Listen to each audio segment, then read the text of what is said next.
5 army की elite para commando army special forces के उनकी शहादत हुई और एक मेजर जख्मी हुआ जब आतंकवादियों ने आईईडी ब्लास्ट किया रिमोट कंट्रोल से केसरी हिल जंगल में। कंडी इलाका है रजौरी का, वहां पर ये कल हुआ।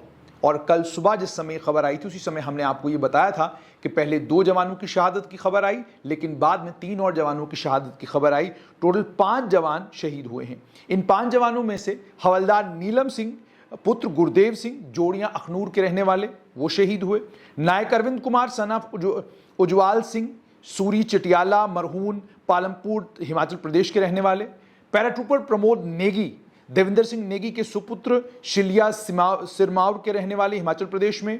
लांस नायक रुचिन सिंह रावत ये पुत्र रजिंदर सिंह के रेजिडेंट कुनीगुंड गैरसाई उत्तराखंड के। और इसी तरीके से पैराट्रूपर सिद्धांत छेत्री पुत्र खड़का बहादुर पुल बाजार दार्जिलिंग वेस्ट बंगाल के रहने वाले। ये 5 elite para commando army special unit के कल शहीद हुए कंडी एरिया में। अब ये जो कंडी फॉरेस्ट है, कंडी का ये जो जंगल है, इस जंगल को लेकर कल भी जिन पुलिसकर्मियों से हमारी रिटायर्ड पुलिसकर्मियों से हमारी बातचीत हुई, उन्होंने बताया कि कितना टफ टेरेन है और कितना मुश्किल है इस टेरेन में ऑपरेशन करना। लेकिन चूंकि आप जानते हैं कि 2.5 साल के इस पीरियड में लगभग 26 जवान शहीद हो चुके हैं, 9 आम नागरिकों की भी इसमें शहादत हुई है। और जब हम 26 जवानों की बात करते हैं, 5 मई 2023 यानी कल के दिन 5 आर्मी के पैरा कमांडो शहीद हुए, एक मेजर जख्मी हुए हैं, आईडी ब्लास्ट आतंकियों ने ट्रिगर किया।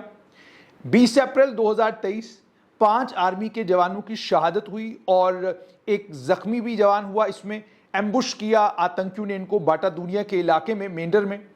11 अगस्त 2022 5 आर्मी के जवान जो हैं शहीद हुए और 2 फिदाइनों को भी मार गिराया गया जब उन्होंने परगाल दरहाल रजौरी के इलाके में आर्मी के कैंप के ऊपर हमला किया। 11 अक्टूबर 2021 5 आर्मी के जवानों की शहादत होती है, जिसमें एक जेसीओ भी थे जब चमरेड़ के जंगलों में सुरनकोट के इलाके में पुंछ जिले में मुठभेड़ हुई, इसमें आतंकी भाग निकले। 16 अक्टूबर 2021 4 जवानों की शहादत हुई, जिसमें एक जेसीओ भी थे जब आतंकियों के साथ मुठभेड़ हुई बाटा दुनिया मेंढर के इलाके में। उसके बाद फौरन फौज ने आतंकियों को ढूंढने के लिए पीर पंजाल के जंगलों में जो है एक लंबा अभियान चलाया, लगभग 21 दिन वो अभियान चला। 30 अक्टूबर 2021 2 आर्मी के जवान जिसमें एक लेफ्टिनेंट भी थे, वो माइन ब्लास्ट हुआ नौशेरा सेक्टर में, उसमें उनकी शहादत हुई। 1 जनवरी 2023 7 आम नागरिकों की शहादत हुई डांगरी में, जब पहले गोलियां चलाई गई और अगले दिन एक आईडी ब्लास्ट किया गया, जिसमें बताया जा रहा है कि 2 फॉरेन मर्सनरी थे, फॉरेन आतंकी थे। उससे पहले 18 दिसंबर 2022 को 2 आम नागरिकों को आतंकियों ने गोली का निशाना अल्फा गेट रजौरी के बाहर बनाया।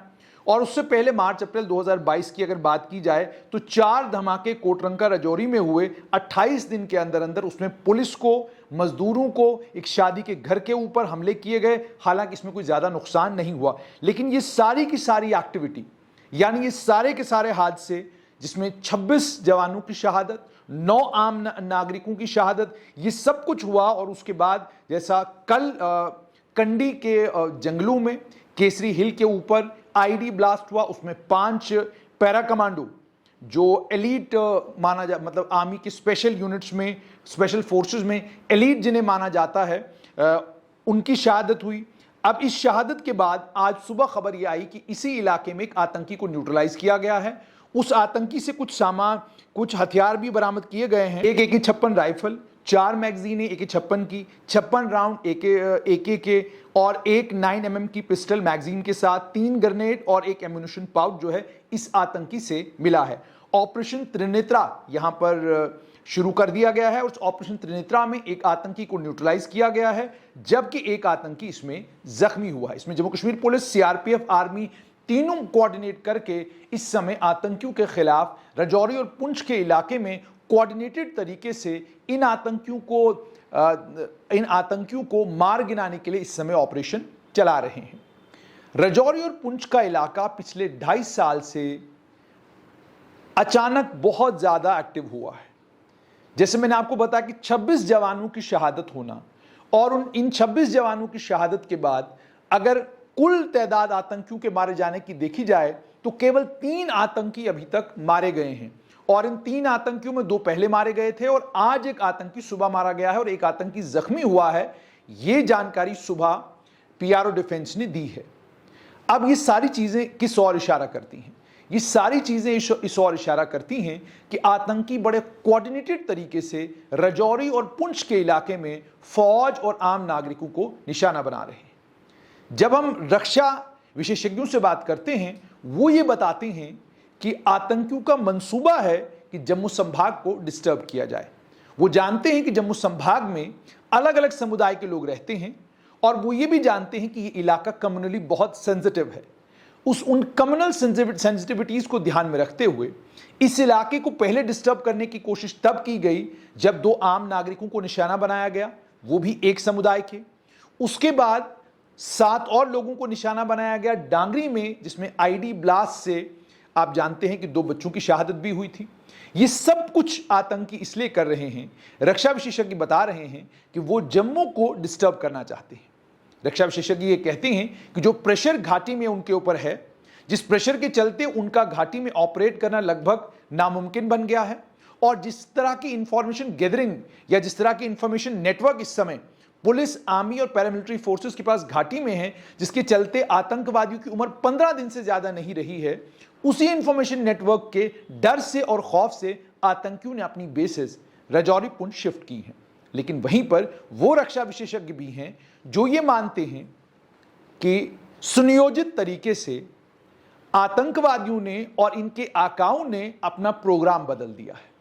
प्रोग्राम अब ये है कि जम्मू संभाग में एक विशेष समुदाय के लोग जो आज तक कभी आतंकवादियों का, जिन्होंने समर्थन कभी नहीं किया और हमेशा आतंकवाद के खिलाफ जो लड़ाई लड़ी गई उसमें सबसे आगे रहे, और घाटी में जो मेजर ऑपरेशंस हुए हैं उन मेजर ऑपरेशंस में भी राजौरी और पुंछ के, चाहे एसटीएफ के एसओजी के जवान हो या ऑफिसर हो या अलग अलग लेवल्स पर काम करने वाले सीआईडी में, पुलिस में या अलग अलग जगहों पर काम करने वाले नौजवान हो, उसमें राजौरी और पुंछ का और जम्मू संभाग का बड़ा कंट्रीब्यूशन है। इसीलिए अब रक्षा विशेषज्ञों के मुताबिक प्लान ये है कि इसी इलाके को निशाना बनाइए। जब आप निशाना बनाएंगे, इसके नतीजे में होगा ये कि यहां की आबादी को, जाहिर सी बात है कॉम्बिंग ऑपरेशंस होंगे, जाहिर सी बात है इंटेलिजेंस बेस्ड ऑपरेशन जब होंगे, उसमें मान लीजिए किसी इलाके में 4 लोगों के ऊपर अगर शक है तो 40 लोगों को बुलाया जा सकता है।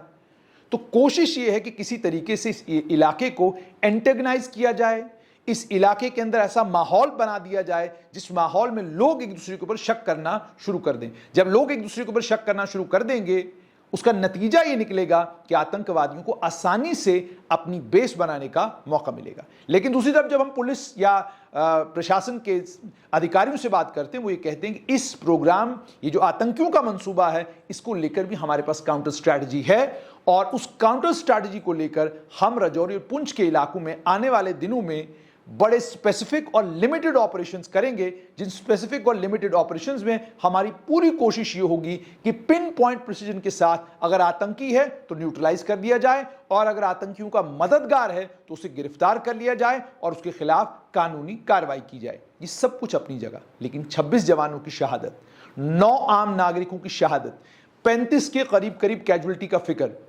और ये 35 के करीब के कैजुअल्टी फिगर के बीच में 3 आतंकियों के मारे जाना, 3 आतंकियों का मारा जाना, कुल 3 आतंकी 2.5 साल के पीरियड में, साफ तौर पर दर्शाता है कि पुलिस को, खुफिया तंत्र को, एजेंसीज को और प्रशासन के लोगों को और भी बहुत कुछ करने की जरूरत है ताकि राजौरी और पुंछ को दोबारा से आतंकवादियों की बेस बनने का मौका न मिले।